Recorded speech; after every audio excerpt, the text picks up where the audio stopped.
Olá, pessoal, todos são bem-vindos ao nosso curso História da Igreja. Já temos aqui algumas aulas gravadas, vamos ver? Aula 1, a fundação da Igreja. Aula 2, os pais apostólicos. Aula 3, as primeiras heresias. Aula 4, os principais apologistas. Aula 5, Igreja Antiga e Teologia. E hoje, aula 6, a Igreja Medieval. Então, nós vamos ver hoje um período da história do ano 600 a 1517. Por que 1517? Que foi a data da Reforma Protestante.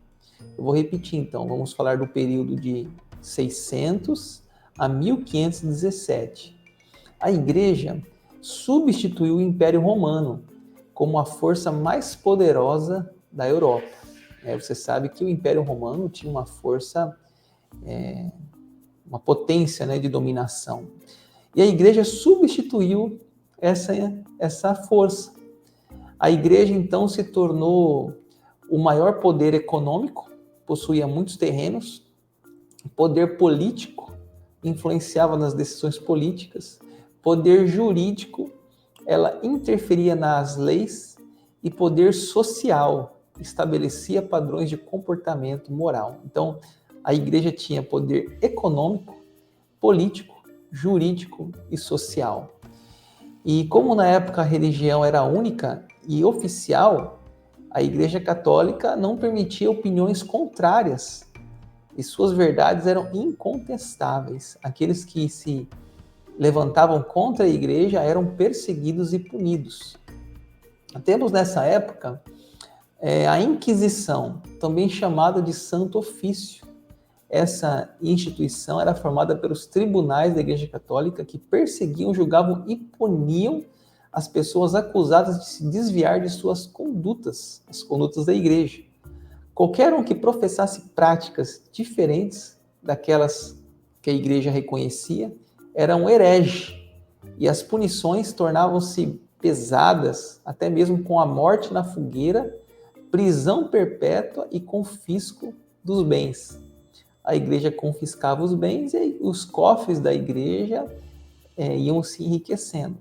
É triste falar assim da Igreja, de maneira tão assim, desse momento tão escuro, um momento tão nebuloso, um momento tão sombrio, onde a Igreja, que deveria ser uma luz, ela se tornou as próprias trevas.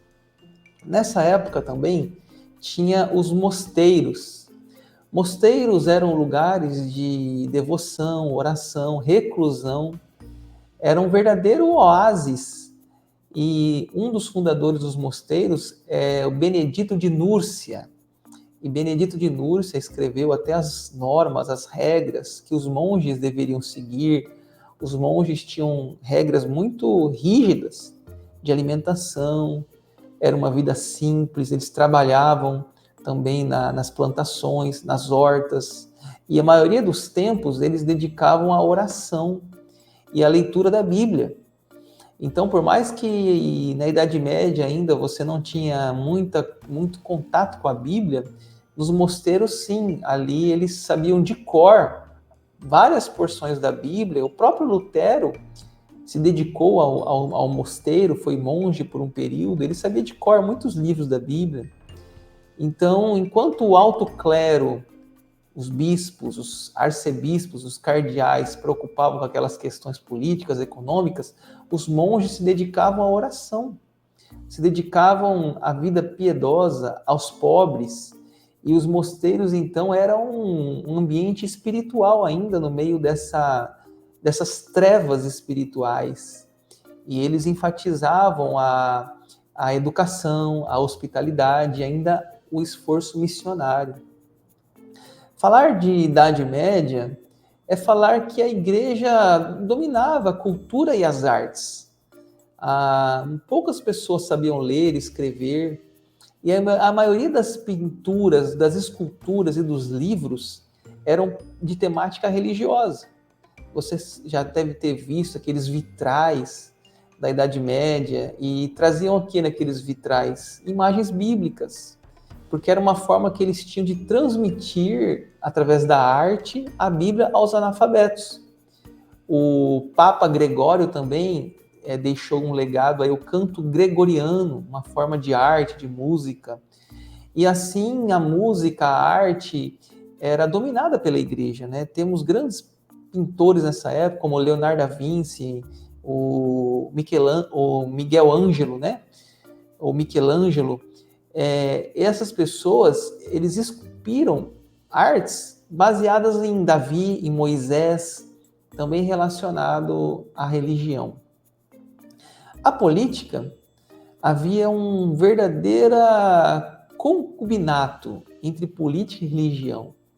Na Idade Média havia um casamento entre igreja e Estado, entre papas e reis. E isso foi muito ruim, porque a igreja acabava deixando o seu lugar de um profeta, de uma denúncia, e aceitando uma relação promíscua com o Estado, de coisas ilegais, de valores financeiros somente.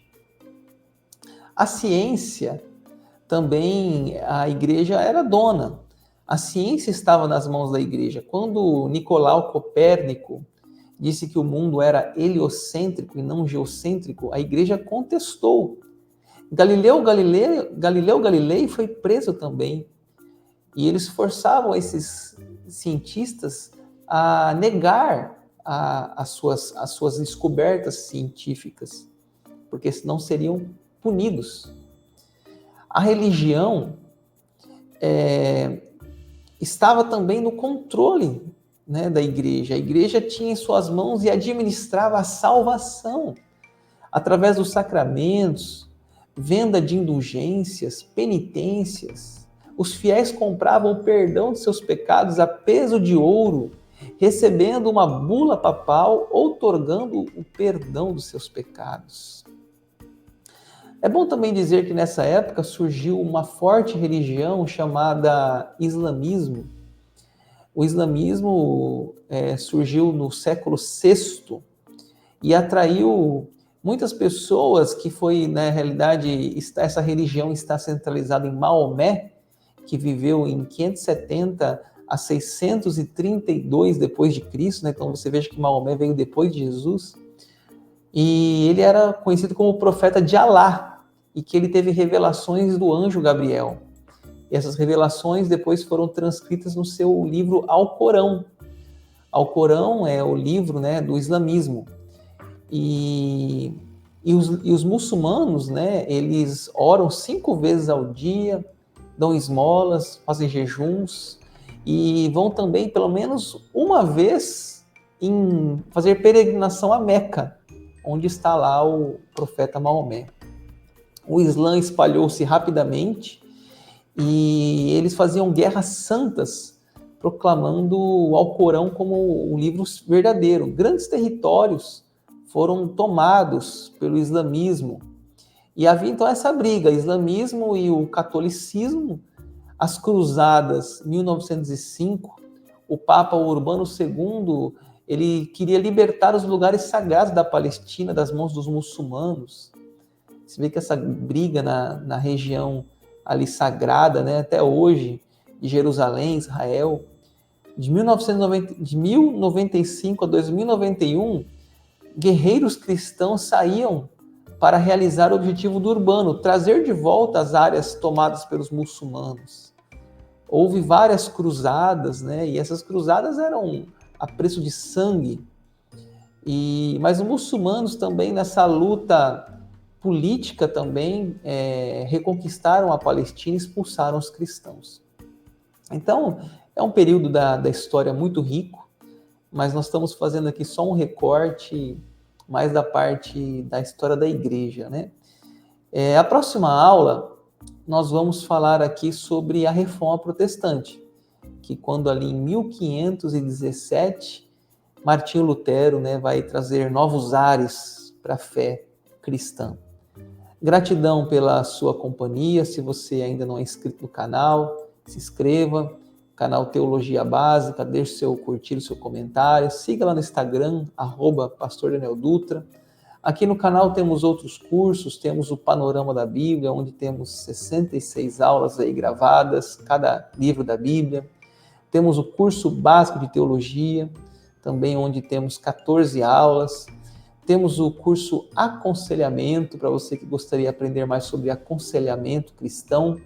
E o nosso curso História da Igreja. Aproveito para divulgar o meu livro, Orar, Namorar, Noivar e Casar, ou impresso ou e-book. Entre em contato e você pode adquirir. Tá bom? Um abraço a todos, fiquem com Deus.